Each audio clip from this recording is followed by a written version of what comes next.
There is a moment, and maybe you've lived it, where everything you thought love was supposed to feel like gets very, very quiet. Not the comfortable quiet of two people who know each other so well that silence becomes a language. No, the other kind. The kind that hums with a frequency you can feel in your chest before you've even consciously named it. The kind where your phone is right there and it's not ringing, and you tell yourself you're fine, you're completely fine, and then at 2 in the morning, you're lying in the dark doing the thing you promised yourself you'd stop doing, replaying it. All of it. What he said, what you said, what he didn't say, what that look meant, whether it meant anything, whether any of it meant what you thought it did. And in that darkness, something begins to whisper, something you don't want to hear, something that asks, what if the problem is me? I want you to stay with me today, not because I have a list of tips for you, not because I'm going to tell you exactly what to text him or how to make him miss you or what kind of woman men can't resist. I want you to stay because what I'm about to share with you goes somewhere deeper than all of that. We're going somewhere most relationship conversations never go. We're going into the part of you that chose this situation, the part of you that recognized him, the part of you that even now, in the middle of all this confusion and aching and uncertainty, still knows something, still feels something pulling you forward that you cannot entirely explain. Carl Jung, one of the most brilliant minds ever to study the human psyche, believed that we are not simply conscious creatures stumbling through our love lives making choices we fully understand. He believed that beneath the personality we show the world, beneath the woman who's calm and capable and put together, there lives another self. An inner world of longing and shadow and ancient patterns that were formed long before you ever met this man. And he believed, and this is the part I need you to really hear, that the people we fall deeply for are almost never accidental. They are invitations. They are the universe's way of showing us the work that is still waiting to be done inside us. So, before we talk about him, before we talk about what he's doing or not doing or what it means, I need to talk to you, about what's really happening inside you right now, about why this hurts the way it does, and about the extraordinary thing that's quietly being built in you through every moment of this confusion. Because something is being built, and you need to know that. Jung introduced the concept of the animus, the internalized masculine energy that lives within every woman's psyche, not a real man, an archetype, a projection screen onto which women cast their deepest longings, their oldest wounds, and their most powerful desires. And here is what is so important about this. The animus is not neutral. It is deeply personal. It is shaped by your father or by his absence, by the first man who made you feel seen or the first one who made you feel invisible, by every story you were ever told about what love looks like, what men do, what you deserve to receive. And when a real man appears in your life who activates something deep, when he says the right thing at the right moment, when there's a quality to how he looks at you that feels like being known, what you are often experiencing is not simply chemistry. What you're experiencing is the collision of reality and archetype. He has touched something in your animus. And that is why it feels so significant. That is why you cannot simply reason yourself out of caring. That is why logic doesn't work when you try to apply it to how you feel about him. This is not weakness. This is not irrationality. This is the depth of the human psyche doing exactly what it was designed to do.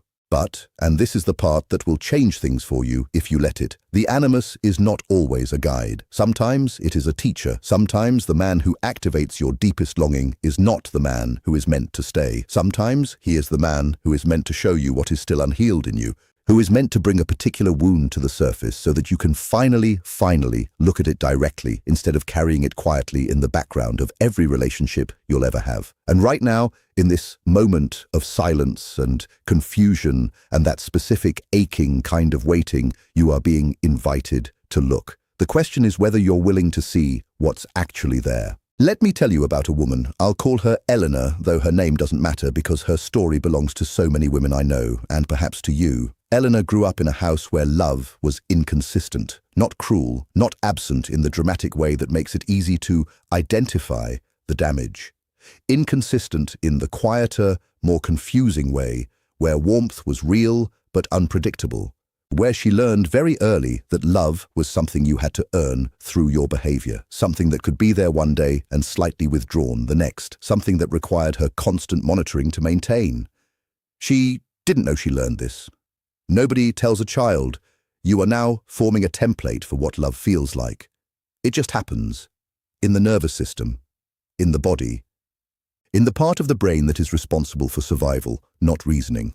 And then, decades later, Elena meets a man, and he is warm, and then cooler, and then warm again, and he makes her feel electric when he's present and invisible when he's not. And her whole nervous system lights up around him in a way that feels like love, because it does feel like love. It feels like the most intense version of connection she's ever known, because her nervous system recognizes the pattern. It has been here before. It knows this landscape. It has been navigating this particular terrain since she was 6 years old. The inconsistency doesn't feel wrong to her body.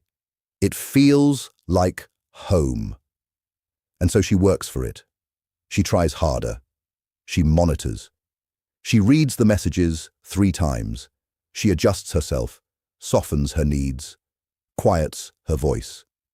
She does all of this unconsciously, automatically, the way you breathe, not because she's desperate, but because this is simply what love feels like to the part of her that learned love earliest. This is what Jung called the compulsion to repeat. The unconscious mind is not trying to hurt you. It is trying to finish something. It is trying to go back into the original wound and this time, make it come out differently. This time, earn the consistent love. This time, be enough. This time, get the ending that the child inside you never got.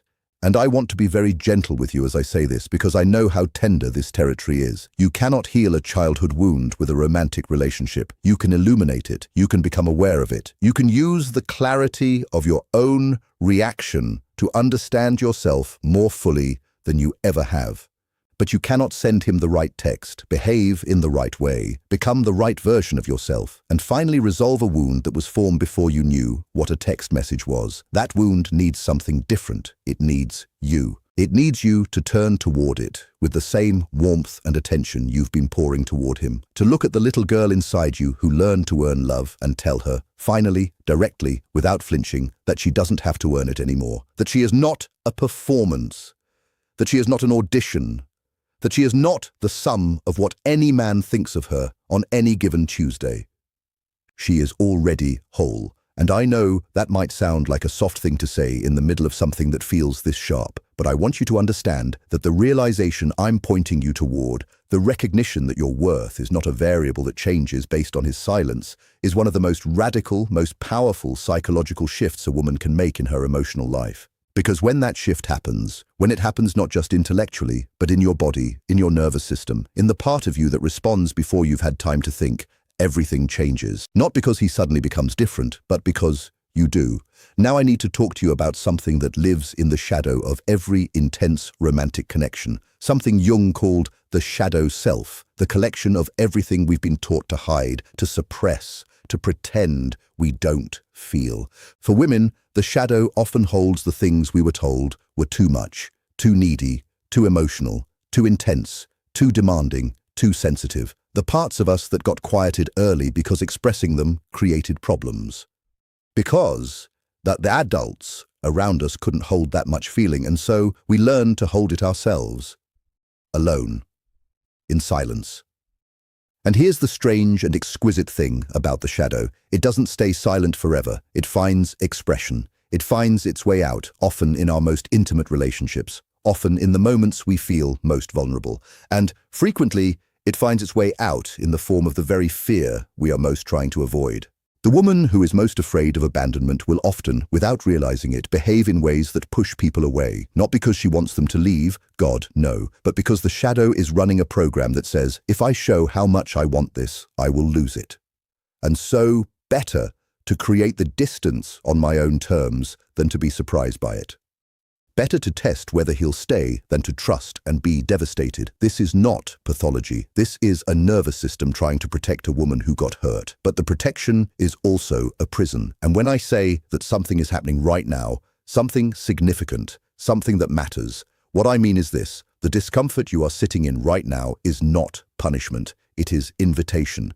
Your psyche is showing you a pattern so clearly that even the most defended part of you can see it. It is saying, look here, this is where growth is waiting. This is where the next version of you begins. The question is what you do with that. Let me talk about attraction for a moment. Real attraction, the kind that isn't just physical chemistry or good timing, the kind that goes deep into who two people are at the level of their psychology. Because there is a version of attraction that most women have experienced and almost nobody talks about honestly. There is the man who is good to you, consistently, genuinely, without games, and somehow you feel less for him than you know you should. Less fire, less urgency, less of that particular ache. And then there is the man who makes you uncertain, who runs hot and cold, who is brilliant and then absent, who gives you just enough to keep you lit up with hope. And with him, you feel everything. Everything. Why? Because certainty, for a nervous system trained on inconsistency, can feel strangely flat. It doesn't match the frequency of what love was taught to feel like. The stable man doesn't trigger the survival response. He doesn't activate the vigilance, the monitoring, the hunger. And because the nervous system has been taught to confuse that activation with aliveness, with depth, with love, it reads safety as boredom and chaos as passion. This is one of the most important things I will ever say to you. So I want you to hear it completely. The intensity you feel with emotionally unavailable men is not always love. Sometimes it is your unhealed wound recognizing its mirror. Sometimes it is your nervous system doing what it was trained to do, not what your soul actually needs. This doesn't mean the feeling isn't real. It is real. It is the most real thing in the room. But real and true are not the same thing. And the work, the beautiful, difficult, profoundly rewarding work, is learning to tell the difference, because when you can tell the difference, something extraordinary becomes possible. You can be fully in your feeling, fully present to the ache and the longing and the tenderness without being governed by it. You can feel everything and still choose consciously. You can say, I feel this intensely, and I also know what this pattern is, and I am going to make a decision from my wisdom instead of my wound. That is not emotional suppression, that is emotional mastery. And it is the birthright of every woman who is willing to do this work. I want to talk about what happens in the psyche of a man when a woman undergoes this shift, because it is real and it is remarkable, and it is not something you can manufacture or fake. But when it's genuine, men feel it in a way they cannot always articulate. When a woman is operating from her wound, from fear, from need, from the compulsion to earn love, there is a quality of grasping in her energy, not because she is weak, not because there is anything wrong with her, but because the nervous system in survival mode contracts. It reaches, it monitors, it tries to control what it cannot control, because the alternative, surrendering to uncertainty, feels too much like the original helplessness. Men feel this energy, not always consciously, but in their body, in the space between you, in whatever it is that makes someone feel comfortable or uncomfortable to be close to, and the contraction in your energy, even when hidden behind perfectly calm texts, even when disguised as casual sense, creates a subtle pressure, a sense of weight in the connection, an emotional demand that exists beneath the surface of every interaction, even the light ones. And men, especially men who are themselves not fully emotionally resourced, instinctively move away from that pressure. Not necessarily because they don't say, one no.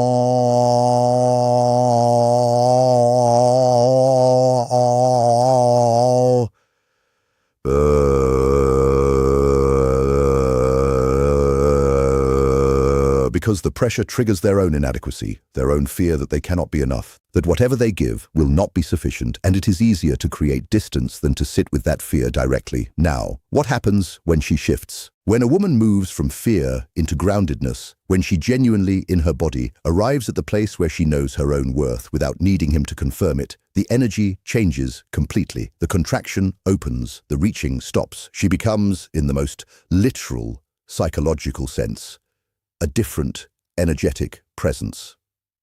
And the absence of that pressure, the sudden, real sense that she is okay, that she has herself, that his response or non-response does not define her, creates space, and into that space, something in him can move.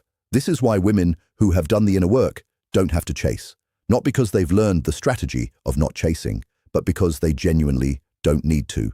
And that is felt instantly, profoundly, in a way that no amount of tactical restraint can replicate. He cannot always name what changed. He only knows that something did, that she is different, that there is something in her now that he wants to be close to instead of away from. That the relationship, if he's in one with her, has a new quality, something that feels like relief, like warmth, like safety, like he can finally breathe around her without fear that his exhale will cost him something.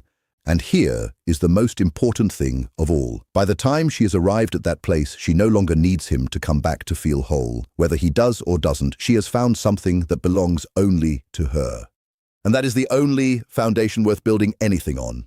There is a concept I return to again and again when I think about love and timing and all the mysterious machinery of the heart, and it is this: nothing in the psyche is random. The person who showed up in your life with this particular combination of qualities that undid you, the timing of it, the specific way this particular silence lands on this particular wound.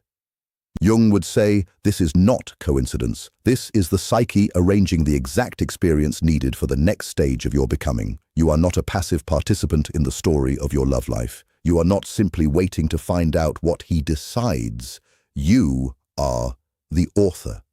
You are the one doing the work that determines not just whether this relationship becomes something real, but what kind of love you will be capable of receiving when something real arrives. And I want to say something to you that I want you to hold on to, especially in the harder moments that might come. The choice his heart is making right now, whatever it is not the most important choice being made. The most important choice is yours. The choice to see yourself clearly, to stop outsourcing your worth to his behavior, to stop editing yourself into someone smaller and more palatable and less needing, to be fully exactly who you are, feelings and all, and to trust that the right person will not be overwhelmed by that, will not need you to shrink, will not require your silence in order to stay. The right person will see all of it and stay. Not because you performed perfectly, not because you said the right things or gave him the right amount of space or followed the right rules, but because two people who have both done enough of their own work can recognize something real when it's in front of them, and they can choose it. Clearly, consistently, not because they have to, but because nothing else compares. That is what's on the other side of this.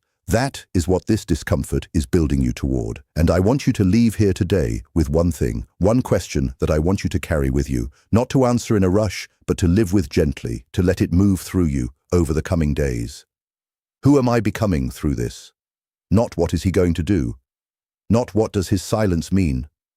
Not what should I text? Those are the surface questions, and you have spent enough time on the surface. Go deeper. Ask yourself who the woman is on the other side of this experience. What does she know that you are still learning? What has she chosen to stop tolerating, not out of bitterness, but out of self-respect?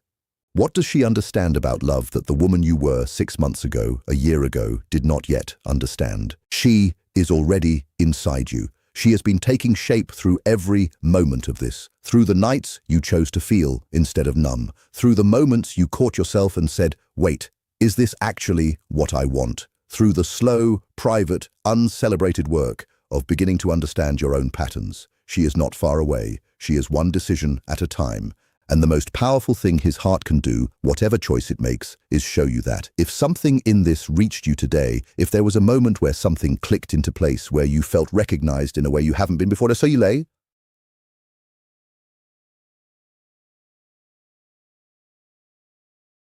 Share about it. Leave it in the comments. Tell me what landed. Tell me what you're sitting with, because you are not navigating this alone, and your specific experience deserves to be witnessed. And if you want to keep going deeper into the psychology of attraction, into attachment patterns, into the kind of love that actually lasts because it's built on two people who know themselves, then stay with me. This is the conversation that doesn't end, because you deserve a love that doesn't end either. You are not waiting to be chosen. You are in the process of choosing yourself. And everything that comes after that, everything is better.